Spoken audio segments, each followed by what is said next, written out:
Hello friends, welcome back to मैथमेटिक्सिटी। आज हम स्टार्ट करने जा रहे हैं 9th क्लास की एक्सरसाइज नंबर 1.2, जिसका सबसे पहला क्वेश्चन हमारे पास है identify unit matrix, row matrix, column matrix and null matrix.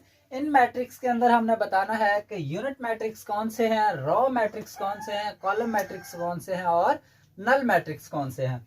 सबसे पहले देखते हैं मैट्रिक्स ए को। मैट्रिक्स ए के अंदर अगर आप देखें तो सारी की सारी एंट्रीज हमारे पास 0 0 है। ऐसा मैट्रिक्स जिसके अंदर सारी की सारी एंट्रीज 0 0 हो, उस मैट्रिक्स को हम जीरो मैट्रिक्स या नल मैट्रिक्स बोलते हैं।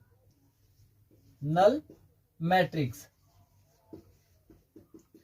उसके बाद मैट्रिक्स बी को देखते हैं। मैट्रिक्स बी के अंदर हमारे पास सिर्फ और सिर्फ एक ही रॉ है, इसलिए हम इसको रॉ मैट्रिक्स बोलते हैं। उसके बाद मैट्रिक्स सी को देखते हैं। मैट्रिक्स सी के अंदर हमारे पास सिर्फ और सिर्फ एक ही कॉलम है, इसलिए हम इसको कॉलम मैट्रिक्स कहते हैं। Column matrix. उसके बाद मैट्रिक्स डी को देखते हैं। मैट्रिक्स डी के अंदर अगर आप देखें तो डायगोनल एंट्रीज 1 1 है और नॉन डायगोनल एंट्रीज 0 0 है। तो ऐसे मैट्रिक्स जिसके अंदर डायगोनल एंट्रीज 1 1 हो और नॉन डायगोनल एंट्रीज 0 0 हो, उसको हम कहते हैं कि ये हमारे पास यूनिट मैट्रिक्स है।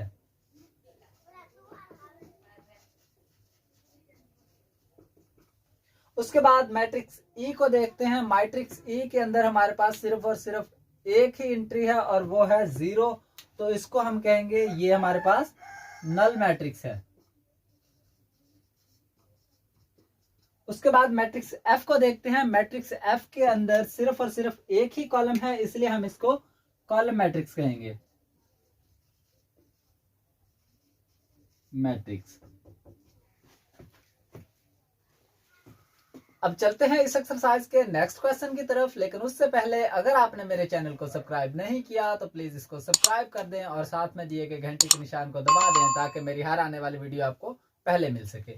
इस एक्सरसाइज का दूसरा क्वेश्चन है identify square matrix, rectangular matrix, row matrix, column matrix, identity matrix and null matrix. बिल्कुल पिछले सवाल की तरह ही है, इसमें भी हमने मैट्रिक्स दिए हुए हैं और इसमें से बताना है कि कौन से मैट्रिक्स का कौन सा नेम है।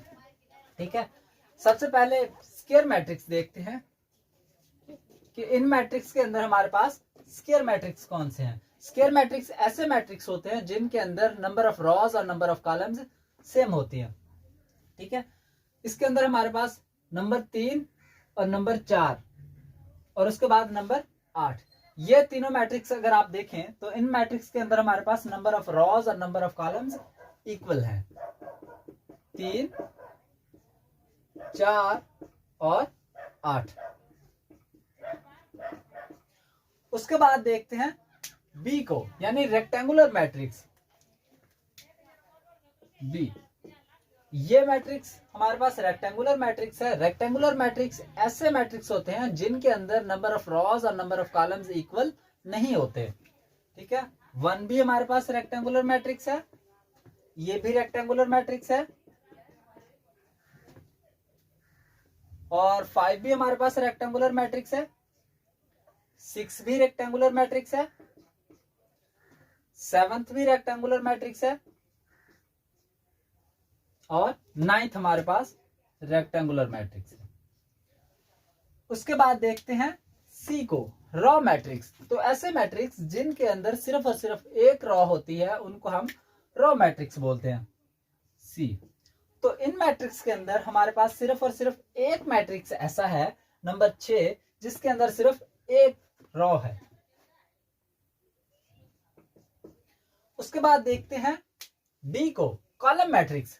तो ऐसे मैट्रिक्स जिनके अंदर सिर्फ और सिर्फ एक कॉलम होता है उनको हम कॉलम मैट्रिक्स बोलते हैं।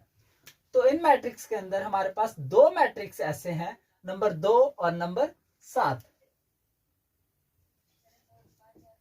2 और 7। उसके बाद देखते हैं ई को, आइडेंटिटी मैट्रिक्स। तो ऐसे मैट्रिक्स जिनके अंदर डायगोनल एंट्रीज 1 1 हो और नॉन डायगोनल एंट्रीज 0 0 होती हैं उनको हम आइडेंटिटी मैट्रिक्स या यूनिट मैट्रिक्स बोलते हैं। ठीक है, तो इन मैट्रिक्स के अंदर हमारे पास सिर्फ एक ही ऐसा मैट्रिक्स है नंबर 4 जिसके अंदर डायगोनल एंट्रीज 1 1 है और नॉन डायगोनल एंट्रीज 0 0 है। ई में हमारे पास आता है नंबर 4। उसके बाद देखते हैं एफ को, नल मैट्रिक्स। तो ऐसे मैट्रिक्स जिनके अंदर तमाम की तमाम एंट्रीज 0 0 होती हैं उनको हम नल मैट्रिक्स या जीरो मैट्रिक्स बोलते हैं। तो इन मैट्रिक्स में हमारे पास सिर्फ एक ही मैट्रिक्स ऐसा है नंबर 9। एफ में हमारे पास आ जाएगा नंबर 9 है। इस एक्सरसाइज का क्वेश्चन नंबर 3। ठीक है, ये क्वेश्चन भी बिल्कुल प्रीवियस 2 क्वेश्चंस की तरह ही है। Identify diagonal matrix, scalar matrix and identity matrix. ठीक है, इन मैट्रिक्स के अंदर भी हमने पहचान बतानी है। ठीक है, सबसे पहले देखते हैं डायगोनल मैट्रिक्स। डायगोनल मैट्रिक्स, ठीक है, ऐसे मैट्रिक्स जिनके अंदर डायगोनल एंट्रीज में से एटलीस्ट 1 एंट्री नॉन जीरो हो, उन मैट्रिक्स को हम डायगोनल मैट्रिक्स बोलते हैं। तो हमारे पास मैट्रिक्स ए, इसके अंदर डायगोनल एंट्रीज सारी की सारी नॉन जीरो है, इसको हम डायगोनल मैट्रिक्स में लिख देते हैं। उसके बाद बी को देखते हैं, इसकी भी डायगोनल एंट्रीज नॉन जीरो है, ये भी हमारे पास डायगोनल मैट्रिक्स है। और सी के अंदर भी अगर आप देखें तो डायगोनल एंट्रीज नॉन जीरो है, ये भी हमारे पास डायगोनल मैट्रिक्स है। डी के अंदर एक डायगोनल एंट्री हमारे पास नॉन जीरो है, ये भी हमारे पास डायगोनल मैट्रिक्स है। ई के अंदर भी हमारे पास डायगोनल मैट्रिक्स, अगर आप डायगोनल एंट्रीज में अगर आप देखें तो हमारे पास 5 - 3 2 हो जाएगा, 1 + 1 2 हो जाएगा, ये भी हमारे पास डायगोनल मैट्रिक्स में आ जाएगा। ठीक है, उसके बाद देखते हैं स्केलर मैट्रिक्स को। स्केलर मैट्रिक्स, ठीक है, स्केलर मैट्रिक्स ऐसे मैट्रिक्स होते हैं जिनके अंदर डायगोनल एंट्रीज सेम होती हैं। ठीक है, तो नंबर ए को देखते हैं, इसके अंदर डायगोनल एंट्रीज हमारे पास सेम है। नंबर बी को देखते हैं, इसमें डायगोनल एंट्रीज सेम नहीं है। नंबर सी में हमारे पास डायगोनल एंट्रीज सेम है। नंबर डी में हमारे पास डायगोनल एंट्रीज सेम नहीं है। नंबर ई में हमारे पास डायगोनल एंट्रीज सेम है। 5 - 3 2 हो जाएगा, 1 + 1 2 हो जाएगा। तो ये हमारे पास स्केलर मैट्रिक्स में आ गया। उसके बाद देखते हैं आइडेंटिटी मैट्रिक्स को। आइडेंटिटी मैट्रिक्स, तो ऐसे मैट्रिक्स जिनके अंदर डायगोनल एंट्रीज में से सारी की सारी एंट्रीज 1 1 होती हैं उनको हम आइडेंटिटी मैट्रिक्स बोलते हैं। इन मैट्रिक्स के अंदर सिर्फ और सिर्फ एक ही मैट्रिक्स ऐसा है जिसके अंदर डायगोनल एंट्रीज सारी की सारी 1 है, तो उनको हम आइडेंटिटी मैट्रिक्स बोलते हैं। नंबर सी, क्वेश्चन नंबर 4 है find the negative matrix of A B C D and E. इन मैट्रिक्स के हमने नेगेटिव मैट्रिक्स फाइंड करने हैं, जिसको उर्दू में कहते हैं मनफी कॉलम फाइंड करने हैं। ठीक है, मैट्रिक्स ए, मैट्रिक्स ए के नेगेटिव मैट्रिक्स को हम नेगेटिव ए यानी कि -a से डिनोट करते हैं। और नेगेटिव मैट्रिक्स कब कैसे फाइंड होता है कि हमारे पास मैट्रिक्स की तमाम एंट्रीज के साइन को हम चेंज कर देते हैं। जो प्लस में एंट्रीज हैं उनको माइनस में लिख देते हैं और जो माइनस में एंट्रीज हैं उनको प्लस में लिख देते हैं।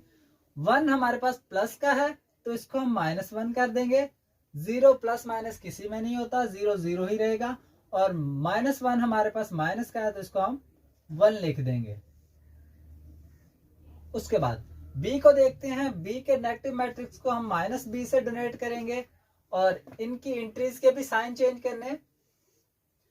प्लस का 3 है तो माइनस का 3, माइनस का 1 है तो प्लस का 1, प्लस का 2 है तो माइनस का 2, प्लस का 1 है तो माइनस का 1। उसके बाद सी के नेगेटिव मैट्रिक्स को हम -c से डिनोट करते हैं।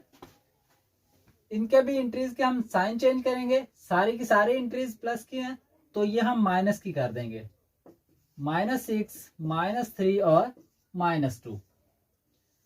उसके बाद डी को देखते हैं, डी के नेगेटिव मैट्रिक्स को हम -d से लिखेंगे और उसके बाद इसकी इंट्रीज के साइन चेंज कर देंगे। -3 है तो इसको हम 3 लिख देंगे, 2 प्लस का है तो इसको हम माइनस का 2 लिख देंगे, माइनस का 4 है तो प्लस का 4 हो जाएगा, प्लस का 5 है तो माइनस का 5 हो जाएगा। उसके बाद ई मैट्रिक्स, ई मैट्रिक्स के नेगेटिव मैट्रिक्स को -e से डोनेट करेंगे, इनके भी साइन चेंज करने हैं। 1 प्लस का है तो माइनस का हो जाएगा, 5 प्लस माइनस का है तो प्लस का हो जाएगा। ये प्लस लिखो या ना लिखो फर्क नहीं पड़ता, ठीक है। उसके बाद देखते हैं 2, ये प्लस का है तो ये हमारे पास माइनस का हो जाएगा, 3 हमारे पास प्लस का है तो ये माइनस का हो जाएगा।